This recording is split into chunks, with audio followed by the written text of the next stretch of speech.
And today we have Scott Brown, distinguished Toastmaster Scott Brown will be giving our presentation. Yes, round of applause for Scott Brown.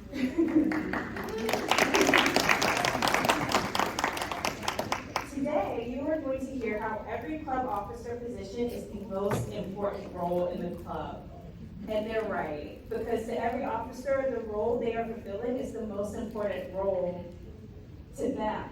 However, only one club officer's role is responsible for coordinating the officers, the members, and Toastmasters International into one aligned team, and that person is the club president.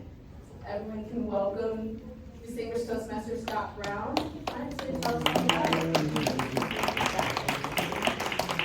Christina. Fantastic. First time introducing folks here. Welcome. How's everyone doing today? Good. How are you? Fantastic. Welcome to Club President Training. Welcome to Toastmaster Saturday. How many of you love Toastmaster Saturday? Yay! Why do we love Toastmaster Saturday? Is it because you have to be here? Nope. It's because you get to be here. Exactly. And the reason we get to be here is because we've all made this choice that we're going to invest not just in ourselves, we're going to invest in others to walk with them to help folks get from where they are to where they're trying to get to. And we learned that the best way that we can get better as our people ourselves is to help somebody else find their voice and get better along the way. So I applaud you for coming out today and spending your Saturday morning with us here at Toastmasters. Give yourself a round of applause. Okay, show of hands. Show of hands. How many of you volunteered to be club president? How many of you were voluntold to be club president? There's the laughter. It happens out there, right? It absolutely happens out there. I was club president the first time in 2013-14 in Orlando, Florida, my club, Altamont Articulators. When my year was ending, we elected a new club president. And I remember handing off a gavel to the new club president. I went and sat down and went, whew, done. And she stood up and said, I have some news for everybody. I am moving to the beach. But I wanted to put on my LinkedIn profile that I was elected as club president. But I'm leaving tomorrow. So here's the gavel back. I wish you all the best of luck. And out the door she went. You've never seen her happy ever again. I sat there with this look on my face. Had no idea. I had only been a Toastmaster for 6 months when I got voluntold to be club president the first time. I had no idea what I was doing. So someone said, okay, I guess we have to elect a new club president. Who wants to be club president? And my best friend in the club, still one of my best friends today, Jeremy Udell, stood up and said, you should be club president again. And not only was I voluntold once to be club president, they re-elected me to be club president. So I understand that not every time that we take this journey is it of our own volition. But, that experience set me off on a course of discovery and development that I would have never had otherwise. See, the time when I was first elected club president, I had just lost my job. I was one of those corporate American vagabonds that traveled the country, job to job, role to role. And it was right after the great housing market crash, and I worked for IKEA at the time. I was in charge of opening all new stores. What happens when you no longer open new stores to the person who's in charge of opening new stores? Someone says, I'm going to give you the greatest gift anybody could ever give. I'm going to give you the gift of time. That's how I got fired. And in that moment I realized I spent my whole life wrapped up in what I did and had no idea who I was. But in that time that I stood in front of that room for 2 years, I all of a sudden found a voice that I did not know I had, a passion I had no idea that was out there, and I became a completely different version of myself than I ever imagined. So maybe you didn't elect to be club president, that you were elected to be club president, but this can be that turning point to doing something that finding a voice that you never thought was out there before. So just because we've been voluntold it doesn't mean that it's a sacrifice. Sometimes it's the greatest thing that can happen to us. We're going to talk through 3 different kinds of leaders today. We're going to talk through cowboys, we're going to talk through controllers, and we're going to talk through coaches. How many of you know what a cowboy leader is? Anyone ever see something out there that says, there's no rules, I'm doing stuff my own way. I don't care if he's always done it this way, we're going to do something different. The world is free. I will do whatever I want, whenever I want, however I want. And they reinvent every wheel that's out there. Have you ever found those folks? You ever worked for? I see a couple folks going, I know that person. They're my boss right now. I really can't say it, but I know that person. Have you ever seen that person? Yes. Do they elicit teamwork, or do they just elicit, oh my gosh, what are we doing next? Oh my gosh, what are we doing? Is that leadership, or does that just become trying to hang on for dear life? That's a free fall. It's a free fall, right? Free fall. On the complete other side of that are the controllers. How many of you have ever worked for somebody who micromanages everything you don't just do, but everything that you think? Micromanagers are those controllers that they want everything to be done their specific way. Charles. I had one of those and it was a nightmare. Yes. They are not. How many of you love working for a micromanager? Oh no. Shocking. Nobody ever raises their hand when I ask that question. You're right, it is always a nightmare. It never works out. A micromanager wants everything done their specific way through their individual little paradigm. How many of you have ever micromanaged that had all the answers? Or how many of you have ever worked for a micromanager that thought they had all the answers? Every hand, right? But they don't have all the answers. We don't have all the questions, let alone all the answers. So both cowboys and controllers, 2 opposite ends of the spectrum, neither of them efficient. Have you ever worked for a coach? What do coaches do differently? They guide you. They let you figure out the answer. They guide you. Absolutely, they guide you. What else do coaches do? Ask questions. Ask questions. What else do coaches do? They work together. They listen. What was that one? They work together. They work together. How many of you played sports at some point in your life? Anybody remember a coach that you played for that you still remember the lessons they taught you about teamwork? About winning and losing together, about winning with dignity and being good sports when you lose? Coaches change cultures. Coaches change cultures. Because they help you see not just what you can see through your own eyes, they help you see the world through everyone's eyes and see the bigger picture. They help you see the forest through the trees. Coaches bring out the best in everybody. Cowboys don't even know if there's anybody behind them. And controllers don't want anybody to think freely. Coaches bring the best out of all of us. The job of a club president isn't to be a cowboy, it isn't to be a controller, it's to be a coach. You're the one guiding over the storm. You're the one guiding the ship through the storm, and it's through your leadership that they get to where they want to go. Those eyes up there, how many of you think when you are a president of a club that nobody's watching you? Everybody's watching. Everybody's watching you. They're watching what you do, what you don't do, how you spend your time, what's important to you, what conflicts you let slide, what conflicts you address, what plans you put in, what plans you forget. Everything you do and don't do, you are always on stage 100% of the time. It doesn't matter that you woke up late, that your dog was sick, that your child was sick, that you're in a horrible mood for a bunch of reasons that are completely justifiable. When you walk in that meeting, every eye right to you. And rightfully so, because they're looking to you to coach them to where they're trying to go. There are 7 C's of leadership, and we're going to talk through the 7 C's today. We're going to talk through culture, commitment, competence, clarity, communication, consistency, and community. We're going to start with culture. Why is culture incredibly important for a club president to establish? Charles? It determines the way things are going to be done. It can either inspire someone or cause them to get discouraged and leave. Absolutely. Culture sets the tone for everything else that happens within your club.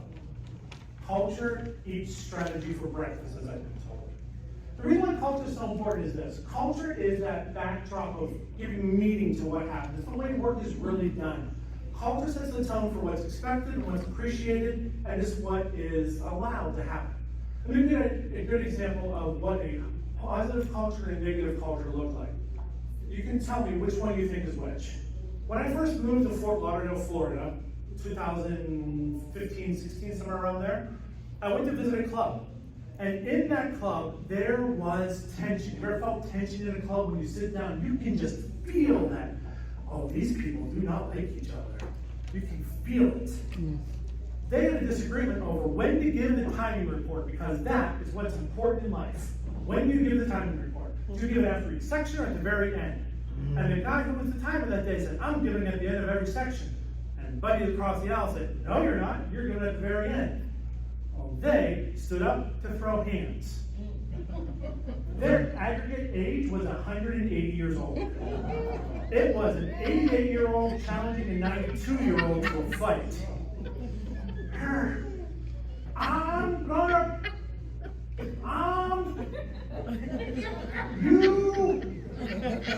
It took 20 minutes to get across this aisle. 20 minutes to get across this aisle. And I'm sitting there going, right behind him going, this is hysterical. Someone's going to stop this, right? Surely no, someone's not going to stop this. I'm like, who has popcorn? I want to watch this. That was the culture. It was okay to do that. Hysterical. You all think it's funny 10 years later. I still think it's...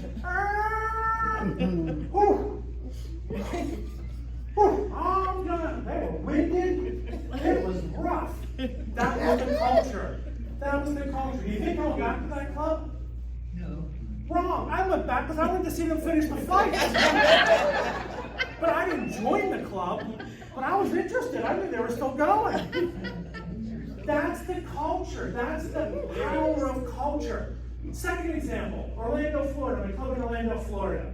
I first competed, I was voluntold to go to the evaluation contest after I'd been a club member for 3 months. It went like this. Hey, there's an evaluation contest coming up. We signed you up. What would that be? Oh, you're going to go evaluate speeches, and if you do well, you're going to keep going to evaluate speeches at different places. Why would I do that? Well, you'll be fine. We think you should do it. So I did it. I went area. I went club. I went area. I went division. I came in third in district. I had no idea what I was doing, but apparently my career as an HR director helped out a little bit. Big trophy, everyone's excited. I came back and said, I don't know what I did there, but I think there's something to that. What if we decided that the culture of our club wasn't to help us get better individually, but if I help you get better as a person, help you get better, and along the way, I learned something along the way too. Everyone, I kind of think that's a good idea. We should do that. 6 years later, I'd gone to South Florida and come back. They were still working on that fight. Don't know whatever happened to it. Came back, and my best friend that was there, the one that voluntold me to go to the contest, he said, I want to compete against you because I was like the Susan Lucci of District 84 at the time. I came in second place in every contest multiple times. I had 16 runner-up trophies for different things. It was awful. I could not win. And he goes, I want you to go and join a different club and compete out of that club. I'm like, great. You want me to go spend extra money so I can go compete so you can compete? He's like, yes, you heard me right. Okay, I'll do that. And I thought in my head, what if I invested in this and I helped Jeremy get farther, but maybe they'll help me get farther? So I went to a different division. And I went club there, I went area there, I went division there. And on the district stage, I found myself sitting, staring at the stage, in the aisle, right beside my best friend in Toastmasters, Jeremy Udell, from my home club, who had also won club, one area, one division. He had never made it to a division finals ever. Everyone knew that I was there because I was to come in second place again. But that journey of helping him win each one of those, all of a sudden, when they called the winner that day, and the second place finisher, Jeremy Udell, he was so excited. He ran up front, high-fived everybody, and I knew in my mind at that point that I had won. When they called my name, I ran right past the district officers who were standing there with their hands out, right to Jeremy, picked him up, swung him around, put him back down, gave him a big kiss on the cheek, and I was like, we did it! We from the same club finished on our way to becoming first and second. I became so much better as a speaker and a person, and in that moment, I decided to become a district officer. Because when I invest in others, others get better, and I get better along the way. That is culture. That's why we invest so much in our culture. It doesn't matter if you're a big club or a small club. Do big clubs have better cultures? Not necessarily. Not necessarily. You can have just a big dysfunctional culture, can't you? You can have multiple people. I'm gonna get you. No, I am. You can have that. Or you can have a little club that is doing that with 7 people in the room. Culture is not defined by how strongly it's embedded. A great culture is defined by how effectively it helps people find their voice and get better themselves. The culture you're trying to develop as a club president isn't the culture that's always been there. It's not necessarily the one you have, it's the one you need. Finding that culture and defining yourself. One club defines themselves by conflict. One club defines themselves by how we invest in others. We call ourselves a great big box of puppies because we're always trying to learn and develop and have fun while we're doing it. Along the way, you're going to measure some things. Does this look familiar to anybody? As a club president, distinguished club program reports are very important. I'm not going to say they are the end all, and even as a district director, I did not think they were the end all. What do results do? They demonstrate what your club is They about. demonstrate. It's called a result for a reason. It's the output of something. It's not the input of something, it's the output. The result is called a result because it's what happens in the end.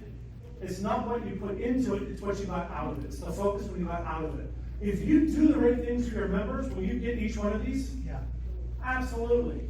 If you ensure that members know why Pathways can help them, not just that it's this educational program that TLI says we should do, but how to use Pathways for their personal development, you will not be able to help but get the DCP points for it. If you're creating a culture where people come in and they want to be included because they know you're going to walk with them, they're going to join and stay. If you create a culture where you're organized with agendas and meeting spaces and you put on an event and not a meeting, people will come and they will sit there. I just started an arms training and I said, everybody, how many want to come to a meeting? Charles was like, I want to go to meetings. And by the end, he was like, no, I want to go to an event instead. Events draw people in and keep their attention. Meetings, people endure. Create an event, not a meeting. Create an event and people will come. One of the best ways you can do that is by making sure you have an agenda. How many of you have agendas in your clubs? Fantastic. How many of you use printed agendas in your clubs? How many of you complete them before the club meeting starts? How many of you put them out at least a week ahead of time? How many of you have a month scheduled out in advance? I've been a VPE almost every term since 2015, just about every year. I've done month and ahead of time meeting schedules for everybody. The reason I do that is very simple. How many of you form your life around Toastmasters? Okay. How many of you have a life that can easily be transformed around Toastmasters as opposed to being the only thing you do? Douglas is like, I'm just doing Toastmasters. There's nothing else I do. If you put something on a month ahead of time and you say, you're going to be a speaker on the 3rd of next month, what does that give you time to do? Plan. You can write a speech, you can find a project, and you can make sure that your schedule allows you to be there. You can have a conversation with the evaluator so that you're on the same page to why you're giving that speech. It creates a completely different environment. So if you're not doing agendas ahead of time, what you're really doing is you're asking people, please, we want you to focus more of your energy on Toastmasters as opposed to allowing Toastmasters to focus the energy you get from it onto the world. That planning, how you create that environment, matters tremendously as a club president. It's the epitome of making sure that your people feel like they're the most important reason why you're there, and that Toastmasters International is just the vehicle for their development.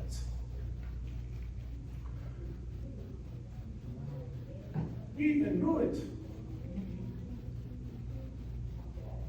There we go. Commitment. How many of you seen club presidents that get elected and then move to the beach? That's just me, sorry. How many of you seen club presidents that don't really show up meetings on a regular basis? That don't really get involved and allow folks that are more seasoned just to take control, but they just want to be the one that says that they were in charge? How many of you seen club presidents that just let to chance whatever happens and, it'll all work itself out, we hope? When you have that, how many of you are really invested in that relationship? Nobody, right? The commitment isn't the commitment to being there every week. The commitment is the commitment to looking at this opportunity you have as a club president, not to spend your time in Toastmasters, but to invest the next year as a club president to learn something valuable within this world that you can then take out into the real world. To fail in private so you can succeed in public. It is really hard to get fired from Toastmasters. I've seen people try. Really hard to get fired from Toastmasters. It's almost impossible. How many of you can get fired from your job? How many of you, if you walked into a meeting and completely bombed a presentation, would have some sort of negative consequence come your way? Maybe it's not getting fired, maybe it's not getting demoted, maybe it's just the side eye you get and the lack of opportunities that come next, because all of a sudden, they look at you like, I just don't trust that they're going to be ready. Yep. When you come here and put yourself out there to ensure that what you're doing in this room makes you better in the real world, that commitment to development, that eases through the entire group. When your club sees that you're committed to you using this platform to become better at something, they're not just coming to a meeting, coming to an event, they're investing their time in the event. They're the ones that all of a sudden start showing up, not just because they have to, but because they want to, and with a plan of what they want to accomplish that specific day. That's the commitment. The confidence you get is from doing things like coming to training, from reading manuals, from practicing, from asking questions. The confidence doesn't necessarily come easily. How many of you come into being club president saying, I know exactly what to do? How many of you come in saying, I have a lot of questions, but I think I know who to ask? Confidence doesn't come from what we know, it's from what we're willing to learn. So look at this next year, not as an opportunity to flex your muscles or micromanage, but to coach and to be coachable. Clarity is the clarity of mission, the clarity of concept. Toastmasters was never developed to be something that we do in private. It was always meant to be something taken into public. If you're coming to Toastmasters and creating culture where the only thing we do at Toastmasters is give the speeches in Toastmasters for Toastmasters to Toastmasters, because let's face it, it's comfortable to give a speech to your 14 best friends. They are not going to judge you. But if the clarity comes from why I'm doing this is because I know there's a payoff to go out and do that. Again, that creates the atmosphere and the culture where people invest their time and energy in Toastmasters to become better at whatever it is they're going to do out there.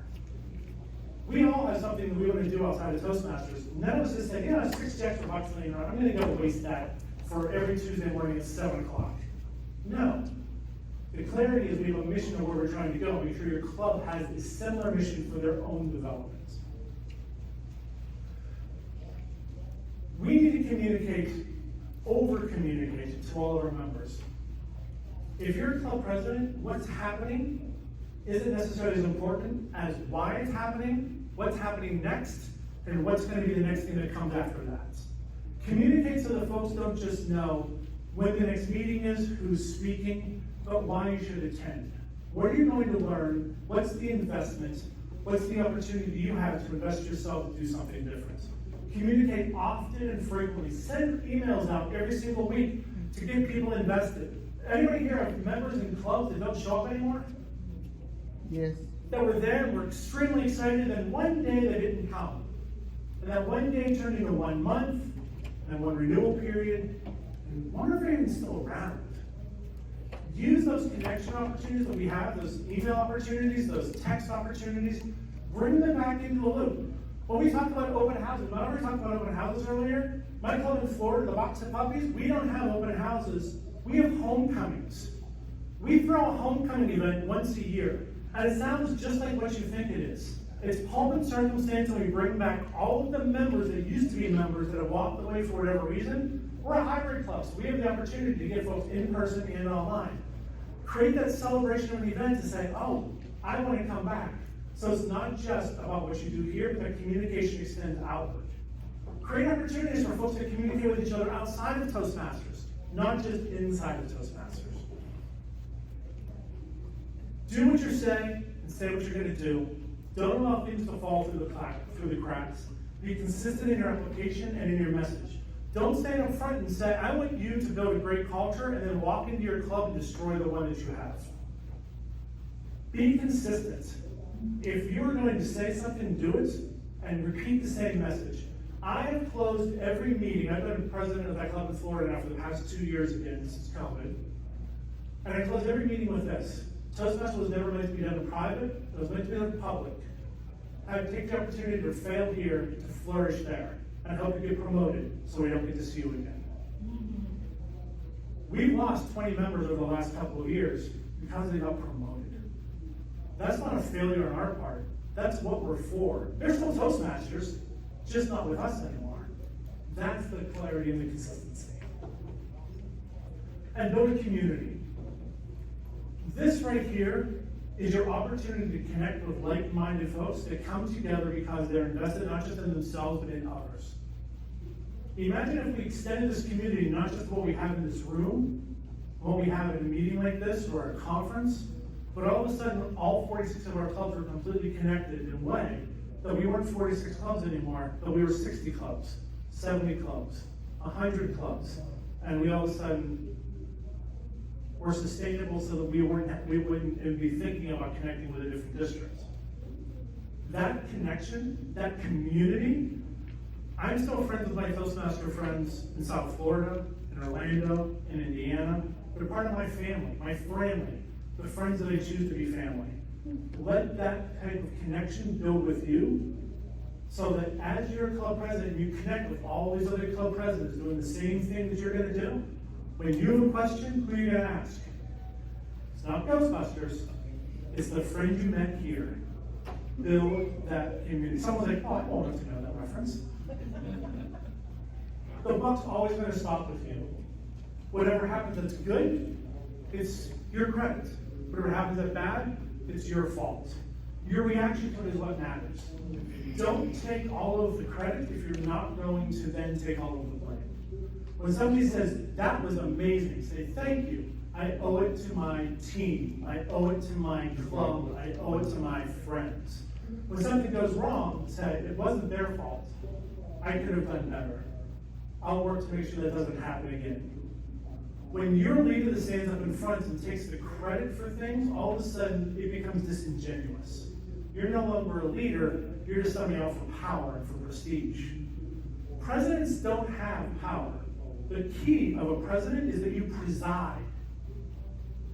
As you preside, what you're doing is you're building the culture, the climate, the community, so that everybody has a voice, everybody has an opportunity. Allow the buck to stop with you, and just remember, you can't get fired, but you can learn.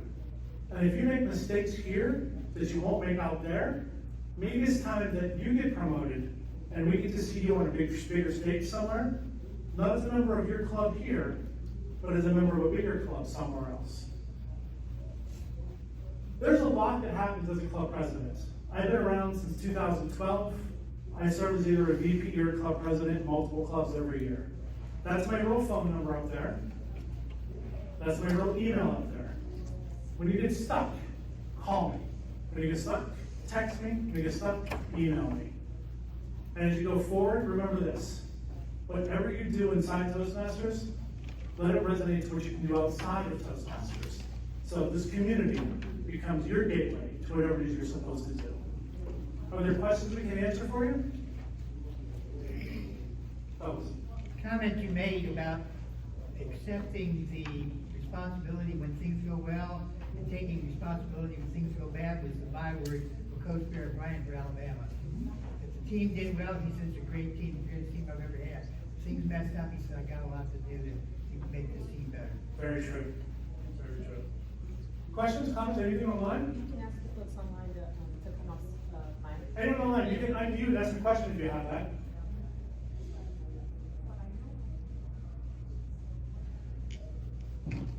Well, I hope you all enjoyed this.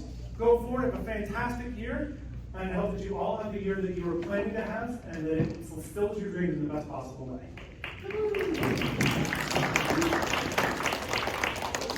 If you ordered a lunch, they are downstairs, go get them, come back up here. If you did not order lunch, we still got stacks from breakfast, from the networking this morning, grab you some stuff, come back in here. We're gonna have a great lunchtime program for you. Do that as quickly as you can and come on back up here. Well done, Scott.